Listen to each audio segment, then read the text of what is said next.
नमस्ते दर्शकों, स्वागत है आप सभी का भूमि के नाम चैनल में। आज का हमारा वीडियो है कि आकाश में कहाँ होते हैं राहु और केतु। राहु और केतु आकाश में दो बिंदु होते हैं। ये बिंदु चंद्रमा की कक्षा और पृथ्वी की कक्षा को काटने के स्थान पर होते हैं। पृथ्वी से सूर्य की कक्षा को काटने वाली काल्पनिक रेखा पर स्थित इन बिंदुओं को राहु और केतु कहा जाता है। ज्योतिष में इन्हें छाया ग्रह माना जाता है। राहु और केतु हमेशा एक दूसरे के विपरीत होते हैं। राहु को चंद्रमा का उत्तरी नोड कहा जाता है। वैदिक ज्योतिष में इसे बहुत क्रूर ग्रह माना गया है। राहु को भगवान शिव का भक्त माना जाता है। राहु दोष होने पर व्यक्ति के जीवन में अशुभ घटनाएं हो सकती हैं। राहु दोष के कुछ संकेत है कि नींद ठीक से न आना, डरावने सपने आना, सोते समय बार बार डर जाना, शरीर में कमजोरी या बहुत ज्यादा आलस आना। राहु के प्रभाव को कम करने के लिए अनुष्ठान और दान जैसे उपाय किए जाते हैं। वास्तुशास्त्र के मुताबिक घर की दक्षिण पश्चिम दिशा यानी कि नैऋत्य कोण राहु केतु की दिशा मानी जाती है। अब जानते हैं कि जब राहु और केतु असुर भी नहीं है और ग्रह भी नहीं है तो क्या है ये। बहुत से लोगों के मन में ये सवाल होगा कि क्या राहु और केतु सच में दो असुर है या कि ये एक ग्रह है। और यहाँ यह कहना होगा कि राहु और केतु नाम के दो असुर तो है, लेकिन उनका किसी ग्रह से कोई भी संबंध नहीं है। इनको ग्रह कहना हमारी मजबूरी है। उन असुरों के नाम पर ही इन दोनों ग्रहों का नामकरण हुआ है और ये दरअसल छाया ग्रह है।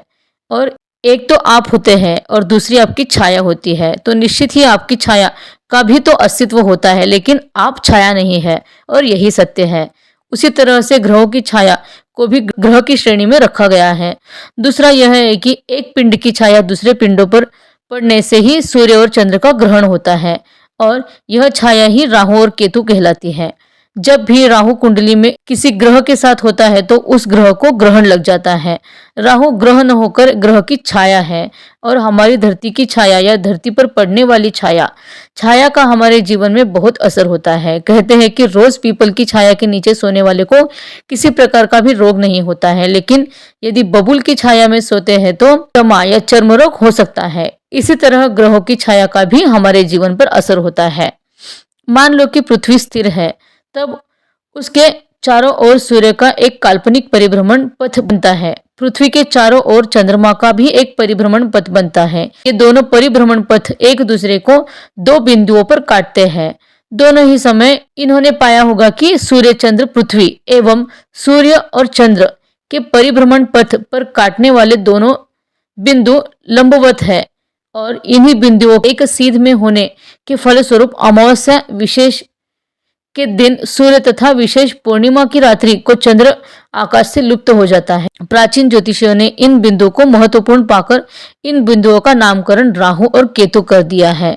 पुराणों के अनुसार राहु सूर्य से 10,000 योजन नीचे रहकर अंतरिक्ष में भ्रमणशील रहता है। कुंडली में राहु केतु परस्पर 6 राशि और 180 अंश की दूरी पर दृष्टिगोचर होते हैं, जो सामान्यतः आमने सामने की राशियों में स्थित प्रतीत होते हैं। इनकी दैनिक गति 3 कला और 11 विकला है। ज्योतिष के अनुसार 18 वर्ष, 7 माह, 18 दिवस और 15 घंटे ये संपूर्ण राशियों में भ्रमण करने के लिए लेते हैं। बुध ग्रह हमारी बुद्धि का कारण है, लेकिन जो ज्ञान हमारी बुद्धि के बावजूद पैदा होता है उसका कारण राहु है। जैसे मान लो कि आकस्मिक हमारे दिमाग में कोई विचार आया या आइडिया आया तो उसका कारण राहु है। राहु हमारी कल्पना शक्ति है जो बुध से साकार करने के लिए बुद्धि कौशल पैदा करता है। रास्ते में पड़ा पत्थर राहु है। हमारे जीवन में आकस्मिक होने वाली घटनाओं का कारण भी राहु ही है। तो ये था हमारा आज का वीडियो कि राहु और केतु क्या सच में ये ग्रह है या ग्रहों की छाया है। अगर आपको ये वीडियो अच्छा लगा है तो चैनल को सब्सक्राइब करिए, लाइक और शेयर करिए। धन्यवाद।